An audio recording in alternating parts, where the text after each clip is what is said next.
Welcome back to Clean Energy Chronicles, everyone. Today, we're diving into the fascinating world of photocatalytic hydrogen evolution, a promising method for producing clean hydrogen fuel. Joining me are Matthew, Kimberly, and Justin, experts in chemistry and materials science. Thanks, Sally. It's great to be here. Photocatalytic hydrogen evolution is an exciting field with enormous potential. The challenge lies in finding efficient and stable catalysts that can drive this reaction effectively. Exactly, Matthew. One of the biggest hurdles is making sure the factors we're testing actually influence the catalyst's performance. This new research uses a clever approach to investigate this issue. That's right.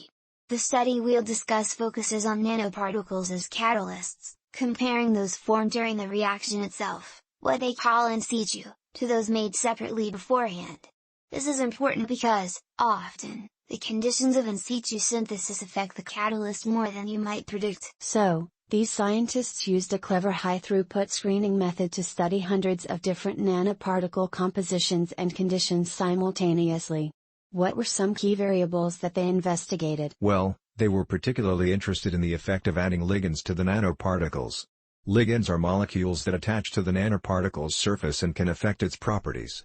The assumption is that ligands might block active sites and decrease catalytic activity. The big surprise was that these ligands were really important for the nanoparticle's stability. They found that without ligands, the nanoparticles clumped together, becoming inactive. With a ligand, they remained separate and active for much longer, enabling continuous hydrogen production. And it wasn't just any ligand that would do the trick. They experimented with different types, sizes, and binding groups. The study showed that the type of ligand is absolutely critical for creating a stable and efficient catalyst. A strong binding thiolated ligand worked well for gold and gold-copper nanoparticles and also stabilized nickel, cobalt, and palladium in situ. So, the study highlights the importance of both the nanoparticle composition and the choice of ligands in achieving sustained activity. Without the ligands to prevent clumping, the nanoparticles quickly became ineffective. Precisely. This research has significant implications for computational predictions of catalyst activity.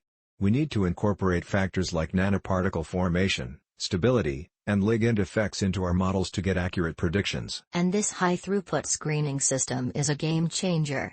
It enables the testing of many variables at once, greatly accelerating the discovery of better catalysts for clean hydrogen production. Absolutely. It's a more efficient approach than the previous methods, which allowed a much faster determination of important variables. This research really changes the way we look at ligand selection. It used to be thought that ligands were mostly detrimental.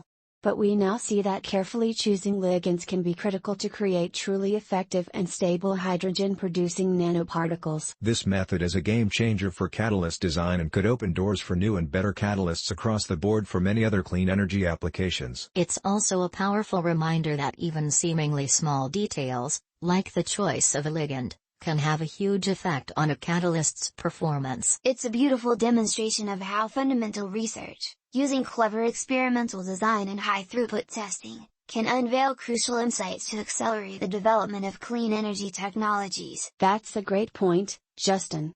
And that's all the time we have for today. Thanks to Matthew, Kimberly, and Justin for their insightful contributions. And thank you, listeners, for joining us on Clean Energy Chronicles. Join us next time for more fascinating discussions on the path toward a sustainable energy future.